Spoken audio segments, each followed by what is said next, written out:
ఇప్పుడు ఈ ఢిల్లీలో జరిగిన సంఘటన మనందరం చూసినాం. ఈ నీట్ పేపర్ లీక్ అంశం పైన దేశం మొత్తం కూడా నిరసన చేశారు. దానివల్ల మరి ఏం జరిగిందనేది రేవంత్ రెడ్డి ఆ, ఉదాహరణగా తీసుకొని మరి తమరు కూడా చేయాల్సిన అవసరం ఉంది. అందుకే చూపిస్తా ఉన్నాం. ఇక పరీక్షల్లో సంస్కరణలపై task force Infosys co founder Nandan ఆ, ఇది నిలేకని నేతృత్వంలో ఏర్పాటు చేసినట్టు నరేంద్ర మోదీ గారు చెప్తా ఉన్నారు. టాస్క్ ఫోర్స్ నివేదిక ఆధారంగా పరీక్షల విశ్వసనీయత పెంచేలా చర్యలు తీసుకోవడం. ఎక్స్ వేదిక ప్రధాని వీడియో సందేశం ఇచ్చింది. సభ్యులుగా ఇస్రో మాజీ చైర్మన్ సోమనాథ్తో పాటు మరో నలుగురిని ఎక్స్పర్ట్ పెట్టింది. సో ఈ టాస్క్ ఫోర్సు దేశవ్యాప్తంగా ఎక్కడ కూడా పేపర్ లీక్ కాకుండడానికి లేదంటే ఈ ఎగ్జామ్లు పోటీ పరీక్షల్లో చాలా కట్టుదిట్టమైన చర్యలు తీసుకోవడానికి వీళ్ళందరినీ నియమించే ప్రయత్నం చేస్తారు. సో ఇప్పుడు ఇన్ఫోసిస్ కంపెనీ మీ అందరూ తెలిసిందే. సో దాంట్లో కో ఫౌండర్గా ఉన్నాయన, లేదంటే ఇస్రో కంపెనీలో మాజీ చైర్మన్గా ఉన్న వాళ్ళు వీళ్ళందరూ తీసుకురంటారు.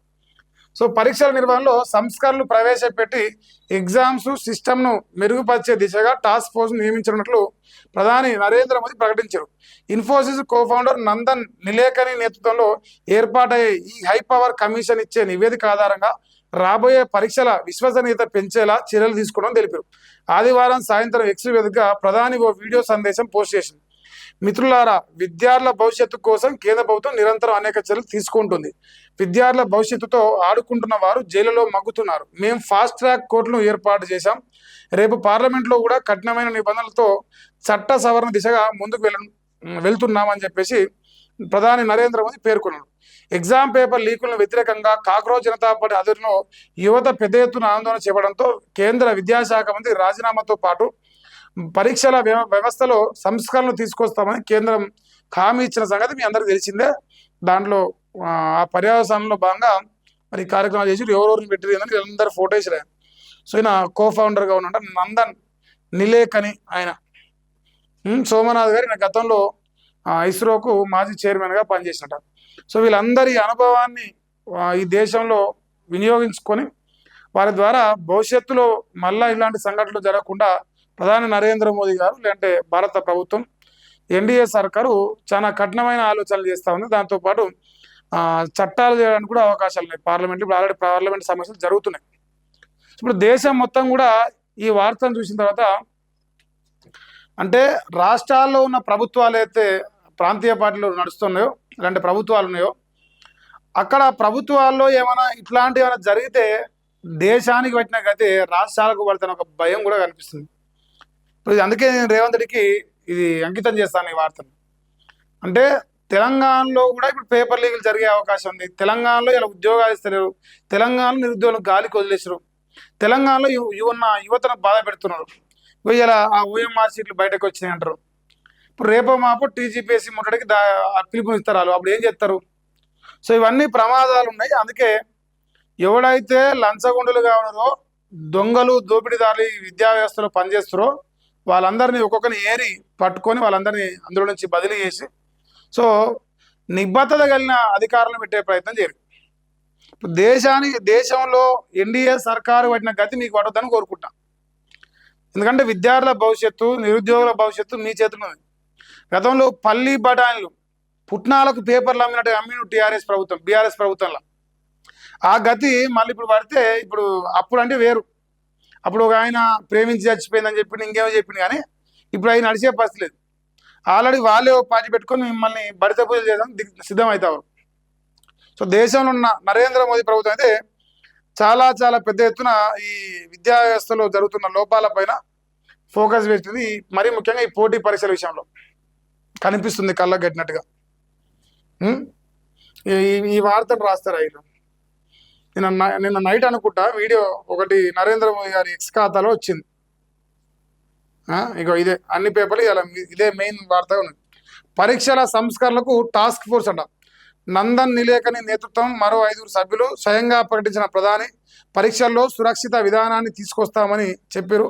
విద్యార్థులపై పోలీసుల చర్యను నిలదీయనున్న విపక్షం అంట పార్లమెంట్లో చర్చకు రాహుల్ గాంధీ నోటీస్ ఇచ్చింది. సేమ్ టు సేమ్ తెలంగాణలో ఉన్న బీఆర్ఎస్ పార్టీ మీరు కూడా చర్చకు పిలుపునేరి మీరు వాళ్ళని కూడా అది అసెంబ్లీలో చర్చ పెట్టమన్నారు.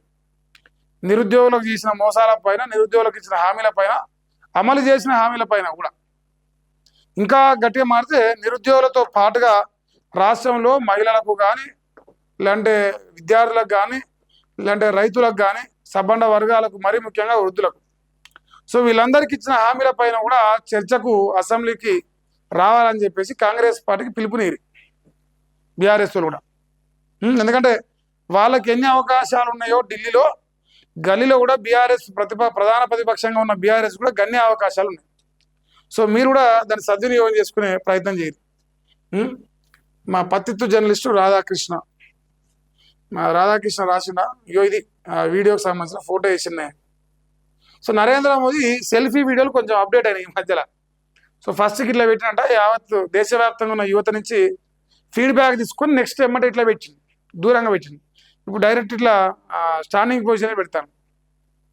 సో దేశ యువతకు సందేశాన్ని ఎప్పటికప్పుడు ఇస్తూ, నాకు తెలిసి 73-72 సంవత్సరాలు అంటారు కదా, ఈ ఏజ్లో మన తాతలు ఎట్లా ఉన్నారో ఊర్లో చూస్తూ ఉంటాం జనరల్గా.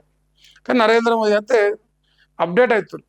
ఆయన వయసు మనసు పరంగా యువతతో పాటుగా ముందరికి వెళ్ళే ప్రయత్నం చేస్తున్నాం. వీళ్ళు ఇప్పుడు వీళ్ళు ఏంటంటే వీళ్ళకు సొంతంగా పోరాటం చేసే సత్తా లేదు, వీళ్ళకు సొంతంగా దేశంలో ఉన్న ప్రజలందరినీ తమ వైపు తీసుకునే సత్తా లేదు. ఇప్పుడు ఈ సిజేపీ లేదంటే ఈ నీట్ పేపర్ బాధితులు చేసిన పోరాటంలో వీళ్ళు క్రెడిట్ కొట్టే ప్రయత్నం చేయడానికి చేస్తున్న విశ్వ ప్రయత్నాలు ఇప్పుడు ఈ పార్లమెంట్లో హంగామా. మీకు నిజంగా అక్కడ ఉన్న నీట్ పేపర్ బాధితుల పైన మీకు ప్రేమ ఉంటే, రాష్ట్రంలో ఉన్న నిరుద్యోగ యువతకు మీరు ఇచ్చిన హామీల పైన వాళ్ళు చేస్తున్న పోరాటానికి మీరు మద్దతు తీరి, మీరు ఏ పార్టీ ప్రేమ ఉందని తెలంగాణ రేపు భవిష్యత్తులో బయటపడితే అతి తొందరలో అది కూడా చూస్తారు. విద్యార్థులపై ఆటవిక దాడికి బాధ్యులు ఎవరు? పెల్లెట్ గన్స్ ప్రయోగానికి మీరు అనుమతించారా? ప్రశ్నలకు జవాబు చెప్పాలి. అమిత్ షాకు రాహుల్ గాంధీ లేఖ రాసింది. ఇక ప్రధాని క్షమాపణకు పట్టుబడుతున్నాడు. విద్యార్థులపై పోలీసుల దాడి వ్యవహారంలో పార్లమెంట్లో నిలదీసేందుకు విపక్షాలు సన్నద్ధం. నేడు ఖర్గే ఛాంబర్లో కూటమి భేటీ అవుతుంది. నేడే లోక్సభలో పరీక్షల బిల్లు పెట్టబోతున్నారట. మరి ఇక దానికి సంబంధించి వీళ్ళు హంగామా నడిపిస్తారు. అయితే నేనేం ప్రశ్న అడుగుతున్నా, ఇప్పుడు రాష్ట్రంలో కూడా చాలా సార్లు నిరుద్యోగులు రోడ్ల మీదకి వస్తే రేవంత్ రెడ్డి లాఠీ చార్జ్ చేసి కుక్కలు కొట్టినట్టు కొట్టించారు. ఉన్న మాట చెప్తున్నా. అశోక్ నగర్లో కానీ, చిక్కడపల్లి లైబ్రరీ దగ్గర కానీ, దిల్సు నగర్ అయితే ఇంకా దుర్మార్గంగా. మరి రేవంత్ రెడ్డి ఎప్పుడు క్షమాపణ చెప్పాలని డిమాండ్ చేస్తారు? రాహుల్ గాంధీ చెప్పాలి. వాళ్ళు అడుగుతురు, రాహుల్ గాంధీ, సోనియా గాంధీ, ప్రియాంక గాంధీ తెలంగాణ గడ్డ మీదకి వచ్చి మా నిరుద్యోగులు మోసం చేసినందుకు, మాకు ఉద్యోగాలు ఇవ్వకుండా మమ్మల్ని ఆగం చేసినందుకు మాకు క్షమాపణ చెప్పాలని చెప్పి డిమాండ్ చేస్తారు. సో కేంద్రంలో ప్రభుత్వం ఇట్లా ఒకేళ్ళు చూపిస్తే కాంగ్రెస్కు, తెలంగాణ ఉన్న కాంగ్రెస్ ప్రభుత్వం 4 ఏళ్ళు చూపిస్తున్నాయి. సో మరి మీ ఎన్ను మీకు కనపడదు కాబట్టి మీ తప్పులు మీకు తెలియజేసే ప్రయత్నం చేస్తారు. సో ఇప్పుడు ఢిల్లీలో ఆ సిజేపీ చేసిన కూడా సక్సెస్ అయింది. వాడు రాజకీయంగా ఎదిగే అవకాశం ఉన్నది. దాన్ని క్రెడిట్ కొట్టాలి, మనం దొంగిలించాలి. ఆ క్రెడిట్ని మనం పికుడు మునగాలన్నట్టు ఇప్పుడు పార్లమెంట్లో రచ్చ చేయాలి. కానీ న్యాయంగా క్రెడిట్ రావాల్సింది సిజేపీ పార్టీకే. వాస్తవం కదా. ఇది దొంగలు మొదటి నుంచి దొంగలేనా. ఇప్పుడు రేవంత్ రెడ్డి ఏం చెప్పిండు? కాంగ్రెస్ పార్టీ అంటే ఏ నుంచి జడ్డు వరకు ఉన్న ప్రతి లెటర్కు ప్రతి ఒక్క కుంభకోణం చేసిన చరిత్ర మీదని. సో ఆయన మాటలే సాక్ష్యం మీ పార్టీ అది మీ కథ ఏందంటానికి.